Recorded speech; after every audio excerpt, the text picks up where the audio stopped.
Hello, Scorpio, Sun, Moon, Rising, and Venus signs. Kumusta kayo? Sana po nasa mabuti kayong kalagayan.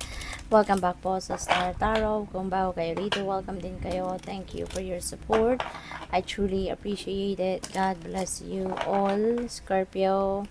Pauna mensahe po ninyo, surrender to divine timing. Ayan, napakaganda. Sometimes, divine timing may differ from your ego's timing. If a goal isn't manifesting fast enough, according to your ego, be patient and trust the universal flow. That's correct, 'di ba? Kasi lahat naman, no? Lahat naman ng nangyayari sa buhay natin naka-program na yan, kumbaga, sa divine plan, no? Naka-divine plan na yan. Kaya, kung meron man tayo mga gusto na hindi nangyayari, may mga gusto tayo na mangyari sa buhay na hindi nagka-come to fruition, or hindi nangyayari agad-agad, magtiwala lang kayo. Huwag kayong mawala ng pag-asa, magtiwala lang kayo. Kasi kung yung goal na yan, or kung ano man ang gusto ninyong mangyari sa buhay ninyo, ano man ang ine-expect ninyo, if it's for your best interest, if it's part of the divine plan, mangyayari at mangyayari yan in divine timing. No? Yun nga lang, hindi talaga yung mga bagay-bagay hindi nangyayari according to our will, according to our plan, but it's according to the divine order and plan and timing. No? Kaya kailangan lang natin na magpasensya. No, we need to be patient, continue to work hard, continue to work on whatever it is that you're working on, kasi mararamdaman naman ninyo yon, no? If whatever it is that you are working on, kung yan ay talagang para sa'yo, mararamdaman mo yan, mapapansin mo yan, no, na everything is falling into its right places, everything is running smoothly. Kasi kung hindi para sa'yo, no, kung hindi para sa'yo ang isang bagay or ang isang sitwasyon, mararamdaman mo din yung may physical discomfort kayong nararamdaman, may mga delays, may mga blockages. Alam mo yun, sunod-sunod yung sagabal, yung mga pagsubok, ganun yun. That is a sign, 'di ba? That is a sign already na maybe it's about time for you to choose a new direction, or maybe it's about time para magnilay-nilay ka, magmuni-muni ka, pakinggan mo ang inyong intuition, kasi your intuition will guide you, no, towards the right path, no? Just in case, 'di ba, may mga ganun sitwasyon, pakinggan niyo ang bulong ng inyong intuition. Kasi it will lead you to the right path. It will lead you to the right direction. Okay? So, what else? We have surrendered to receiving support and love. Ayan, sometimes, kailangan natin ng tulong ng iba, kailangan natin ng suporta ng iba. Always remember that there will always be someone na willing tumulong sa atin, sumuporta sa atin. Sometimes talaga, kailangan lang natin na mag-reach out sa kanila. No? But always remember na help is always available to us. Okay? Always. Meron at meron tao that will be aligned towards our path, no? Na yun ang taong makakatulong sa atin. Kaya, sabi din dito, allow the love and support of others in rather than trying to handle everything yourself. Ayun na nga. This can take the pressure off and simultaneously nurture you. Diba? Kasi yun nga, wag mong sarilinin. You don't have to carry all the burden. Sometimes kailangan ninyo ng tulong, kailangan natin ng tulong. Humingi tayo ng tulong. Wag nating ipilit, no? Wag nating ipilit sa sarili natin na kayanin kahit na it's taking a toll on you already. 'Di ba?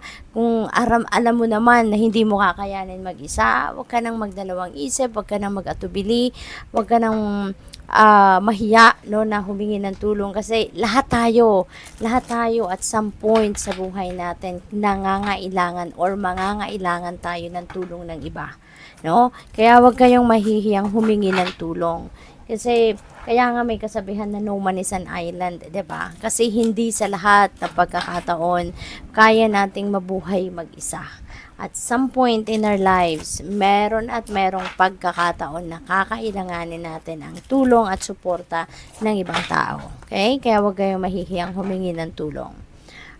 Kailangan lang na tignan ninyo kung sino yung lalapitan ninyo, no, kung sino yung sa tingin ninyo capable of supporting you or helping you, no. So, we have Two of Cups. Ayan, may partnership na mabubuo rito for some of you. Napakaganda kasi kailangan mo ng suporta, kailangan mo ng love, 'di ba? Or meron siguro nag-initiate ng tulong sa'yo, meron nagpapakita ng pagmamahal sa'yo, ng concern sa'yo. So, maybe ito na yon, no? Ito na yon. So, this could be, partnership in love. Pwedeng meron ditong nanliligaw sa inyo or meron kang liligawan, kung single ka pa, or baka meron ditong papasukin ka na, no, na love and romantic relationship. Maybe officially, 'di ba? Kung may kaligawan ka na, baka ngayon officially papasok na kayo sa pagiging kayo na talaga, yung official na magjowa na kayo. So pwedeng ganon.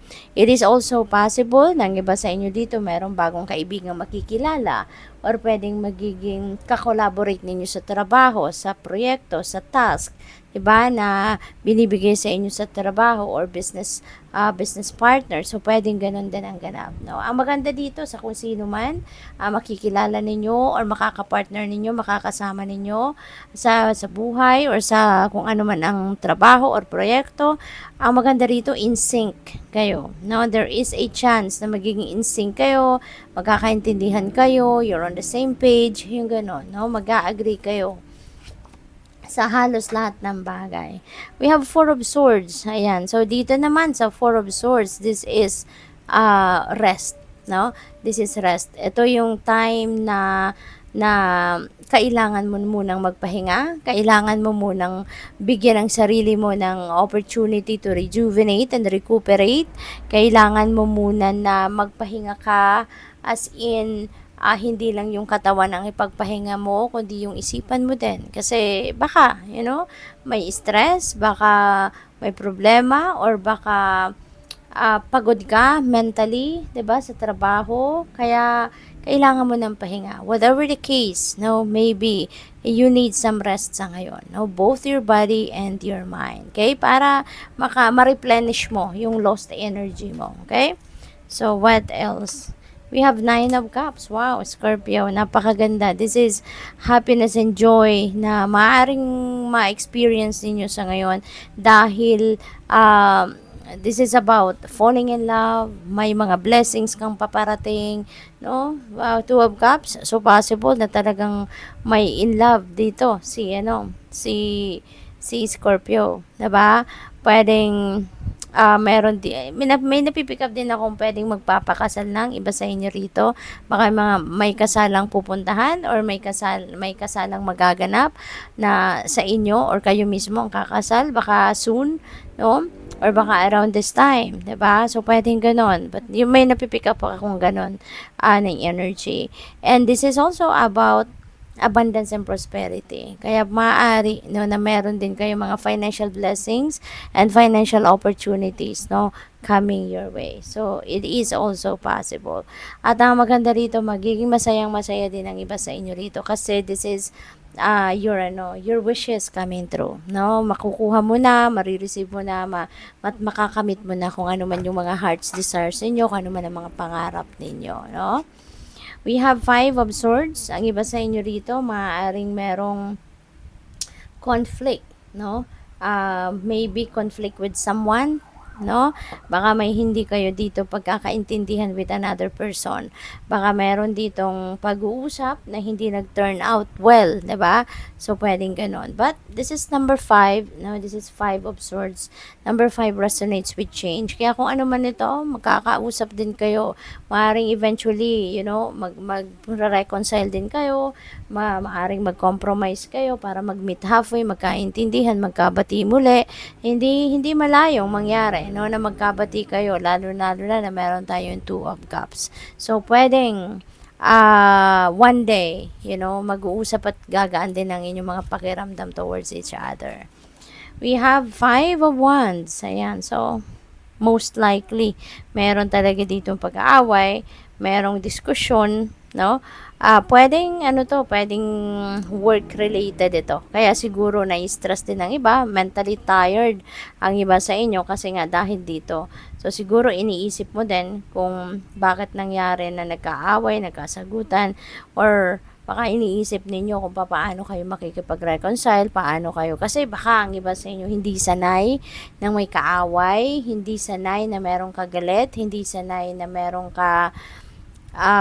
yung may communication gap kayo with someone, baka hindi kayo sanay na may ganun, awkward ang pakiramdam ng iba siguro sa inyo na may ganung sitwasyon. Kaya, maybe that is what's stressing you out. Kaya siguro, napapagod na rin, kayo, kaiisip kung ano yung gagawin ninyo, paano ninyo gagawin na magkaayos muli kayo, So, tune in kayo sa inyong intuition kasi it will lead you, doon sa tama mong gagawin. Okay? We have Tower energy. Ayan. So, meron ditong sudden change na mangyayari. Merong pagbabago na magaganap dito sa buhay ninyo. And yung pagbabagong ito is, this is a sudden change. Biglaan ang pangyayaring ito, biglaan ang shift, biglaan ang pagbabago sa buhay ninyo. And this is in some areas of life or pwedeng major areas of life ang magkakaroon ng ganitong pagbabago. Hindi mo to inaasahan, hindi mo to plinano, pero rest assured that hindi mo man to plinano yourself, but this is going to be a good one para sa'yo. Kasi kung ano man ang magaganap ditong pagbabago, whether sa relationship yan, sa pamilya, sa trabaho, kung sa anumang parte ng buhay ninyo magkakaroon ng pagbabagong ito, it's going to align you to your destiny. Kaya magiging ikakasaya din ninyo ito in the end. So, good luck sa'yo. Thank you for watching. Love and light. Namaste.